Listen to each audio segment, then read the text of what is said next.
Mummy किसी जगह पर शादी कर दी मेरी, ऐसा निकम्मा पति मिला है जो एक ढंग का तोहफा भी नहीं दे सकता। आज जन्मदिन है मेरा और तोहफे में उठाकर क्या लाए है, ये फूलों का गुलदस्ता और ये 1000 रुपए की साड़ी। शादी के इन 15 सालों में कोई साल तो ऐसा गया हो जिसमें कोई गहना लाकर दिया हो। इससे तो मेरी सहेली मीना ही ज्यादा अच्छी है। उसका पति हर बर्थडे पर कुछ न कुछ गहना उसे तोहफे में देता है, फिर वो पहन कर इतराती हुई सबको दिखाती फिरती है। यहाँ तो पति दूसरों को दिखाने के सारे रास्ते ही बंद कर देता है, क्या दिखाओ। ये साड़ी और गुलदस्ता अंशु निरंतर बड़बड़ किए जा रही थी, जबकि राजीव चुपचाप बैठा अपना बैग तैयार कर रहा था। साथ ही साथ उसकी बड़बड़ाहट भी सुन रहा था।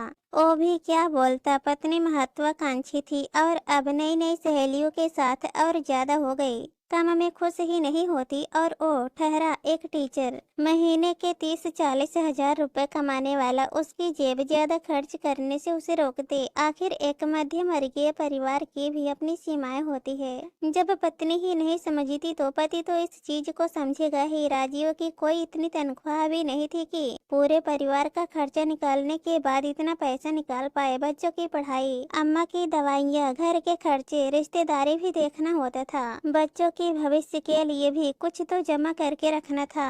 आखिर मध्यम वर्गीय आदमी अपना हाथ खींचे भी तो कितना, और ऊपर से सोने के भाव तो वैसे ही आसमान छू रहे हैं। और इधर पत्नी ऐसी थी जो अपनी सहेलियों को देख देख कर हमेशा उस पर दबाव बनाती थी कि वो उसे तोहफे में सोने के गहने ही ला कर दे। ये तक नहीं देखती कि उसका परिवार उसकी कितनी कद्र करता है। वो तो रात के 9 बजे ही सो गई थी। उसके बर्थडे के लिए राजीव और बच्चों ने मिलकर हॉल सजाया था। अम्मा जी ने अपने हाथों से गर्मा गर्म हलवा बनाया था। राजीव 9 बजे के बाद मार्केट जाकर खास उसके लिए केक लेकर आया था। सबको ये लगा था कि वो ये सब देखकर खुश होगी, पर नहीं। 11 बजे सबने उसे सरप्राइज दिया तो अपने तोहफे को देखकर उसने तो चिल्लाना शुरू कर दिया। सबके प्यार और दुलार को सिर्फ तोहफे के पीछे कुछ नहीं समझा। सबने प्लान कर रखा था कि आज कोई भी कहीं नहीं जाएगा, बल्कि घर पर रहकर उसके बर्थडे को कुछ खास करेंगे। लेकिन अंशु के इस तरह के व्यवहार से सब लोग हैरान तो नहीं पर परेशान थे। हैरानी इसलिए नहीं हुई क्योंकि उन्हें पता था कि वो तोहफे में सिर्फ गहने सोचती है, पर परेशान इसलिए कि सबका मूड ऑफ हो चुका था। वो कभी घर वालों की भावनाएं नहीं देखती, इसलिए सुबह होते ही बच्चे आरव और रूही चुपचाप अपने स्कूल चले गए। अम्मा जी भी नाश्ते में मसालेदार खिचड़ी बनाकर अपने कमरे में माला फेर रही थी। जानती थी कि आज अंशु कुछ नहीं करेगी क्योंकि वो अभी भी बड़बड़ा रही थी। राजीव अम्मा जी के कमरे में गया और बोला, अम्मा मैं स्कूल जा रहा हूँ, तुम कुछ खा कर दवाई ले लेना। अम्मा जी ने एक नजर राजीव की तरफ देखा। उसकी आंखें लाल हो रखी थी। साफ लग रहा था कि अपनी पत्नी के इस व्यवहार से वो शायद रो भी चुका है। अम्मा जी ने उसे शांत रहने के लिए इशारा किया और उसे अपने पास बुलाया। राजीव जाकर अम्मा के पास बैठ गया। अम्मा ने उसके सिर पर हाथ फेरते हुए कहा, तूने कुछ खाया? अम्मा की बात सुनते ही राजीव की आंखों में आंसू आ गए। भूख नहीं है अम्मा, सब ठीक हो जाएगा, बस तू शांत रहे और अपने आप को मजबूत कर। मैंने मसालेदार खिचड़ी बनाई है, बच्चों के टिफिन में भी वही रख दी है, तो भी वही खा ले। रुक मैं लेकर आई। अम्मा की बात सुनकर राजीव कुछ कह नहीं पाया। अम्मा उठकर जाने लगी तो राजीव ने रोक दिया। अम्मा मुझे सचमुच भूख नहीं है, आप बैठो, बस मैं अभी निकलता हूँ, टाइम से पहुँचूंगा तो सही रहेगा। आप नाश्ता कर लेना, देर हो रही है। रुक मैं तेरा टिफिन पैक कर देती हूँ, वहाँ खा लेना। राजीव ने रोकने की कोशिश की पर अम्मा मानी ही नहीं। रसोई में गई और खिचड़ी टिफिन में पैक कर दी और लाकर राजीव को दे दिया। याद से खा लेना, भूखा मत रहना और ज्यादा सोच मत, है ना? अभी हम कमजोर है तो क्या हुआ, भगवान ने भी तो हमारी किस्मत में कुछ लिखा ही होगा। अम्मा उसके सिर पर हाथ फेरते हुए बोली। अम्मा को देखकर राजीव मुस्कुराते हुए वहाँ से रवाना होने लगा। तभी अंदर से वापस अंशु का बड़बड़ाना शुरू हो गया। लो चल दिए सब लोग अपने अपने काम पर, किसी को भी मेरी परवाह नहीं है। मैं यहाँ नौकर लगी हूँ सबकी, जो अपने जन्मदिन के दिन भी मुझे आराम नहीं है, पर मैं भी नहीं करने वाले काम जा रही हूँ अपने मायके। पता नहीं ऐसे लोग जो अपनी बीवी के शौक पूरे नहीं कर पाती तो शादी करते ही क्यों है। अचानक ये शब्द राजीव के कान में पड़े तो दोबारा उसका मूड खराब हो गया।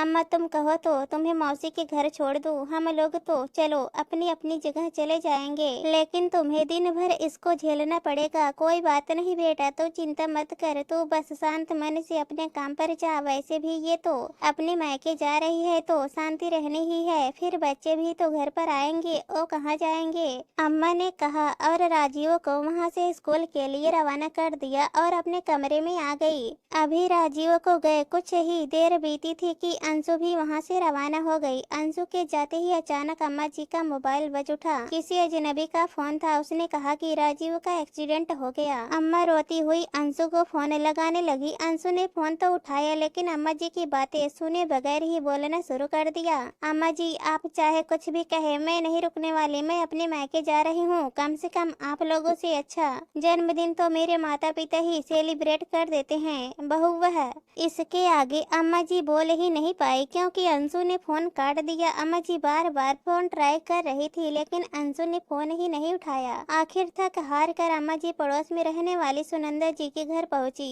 और वहां जाकर उस फोन कॉल के बारे में बताया। अरे भाभी जी, कौन से अस्पताल में एडमिट कराया है, उसने ये नहीं बताया। मैंने तो पूछा ही नहीं, मेरे तो एक्सीडेंट का नाम सुनकर ही हाथ पैर सुन्न हो गए थे। अम्मा ने रोते हुए कहा, लाइए आपका फोन दीजिए, मैं जरा फोन करके पूछती हूँ। उस नंबर पर सुनंदा जी ने फोन करके बात की और सारी इन्फॉर्मेशन इकट्ठा करके अम्मा जी को लेकर अस्पताल पहुंची। साथ ही अपनी बहू को राजीव के घर की चाबी दे दी, ताकि जब दोनों बच्चे आ जाए तो उन्हें घर की चाबी दे दे।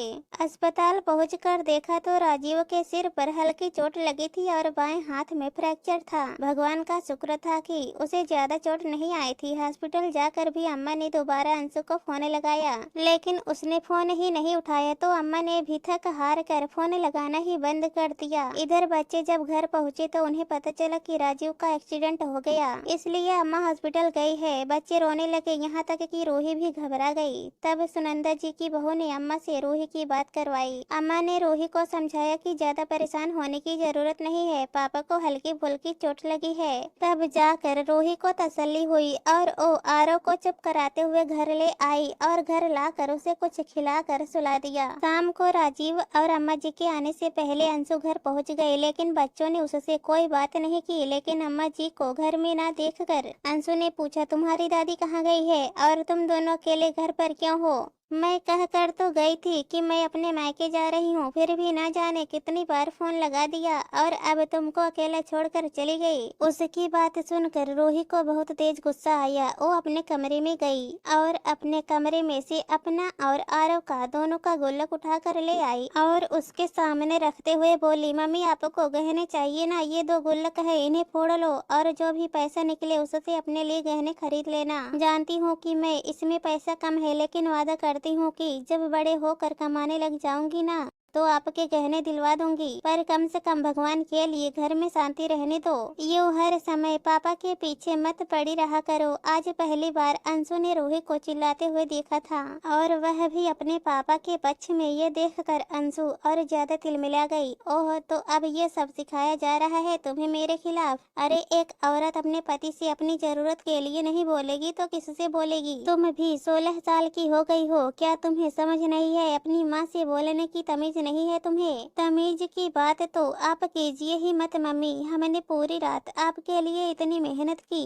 लेकिन आपको वो सब नहीं दिखा। आपको दिखा तो सिर्फ कि तोहफे में सोने के गहने नहीं थे। आपकी सहेलियाँ क्या करती हैं हमें उससे कोई लेना देना नहीं, लेकिन आप क्या करती हैं इससे हम सबको फर्क पड़ता है। आज पापा कितनी टेंशन में घर से निकले थे, रास्ते में उनका एक्सीडेंट हो गया और आपको अभी भी अपने तोहफे की पड़ी है। एक्सीडेंट कैसे हो गया? एक्सीडेंट मुझे बताया क्यों नहीं? अम्मा आपको बार बार फोन लगा रही थी ना, आपने एक बार फोन उठाकर पूछना भी ठीक नहीं समझा कि ये फोन क्यों लगा रही थी? आपको ठीक लगेगा भी क्यों? आपको तो गहने चाहिए पति से, आपको क्या लेना देना अपनी बेटी की? वो बात सुनकर अंशु शॉक्ड रह गई। तब तक अम्मा और सुनंदा जी राजीव को साथ लेकर वापस घर लौट आए। राजीव को देखते ही अंशु उसके पास दौड़ती हुई गई और बोली, आप ठीक तो है ना? ज्यादा चोट तो नहीं आई? लेकिन उसे देखकर राजीव ने कुछ नहीं कहा, बस अम्मा से ही बोला, अम्मा मैं आराम करना चाहता हूँ, कहकर वो अपने कमरे में चला गया। सुनंदा जी भी अपने घर रवाना हो गई, पर अम्मा अंशु से बोली, बहू तुझे पति नहीं गहने चाहिए ना, ये मकान बेच कर तुझे तेरे गहने दिलवा दूंगी, हम किराए के घर में रह लेंगे, पर मेरे बेटे को चैन से रहने दे। आज वो रो कर गया है घर से सिर्फ तेरी जिद के कारण। एक बार उसके बगैर अपनी जिंदगी सोच कर देख।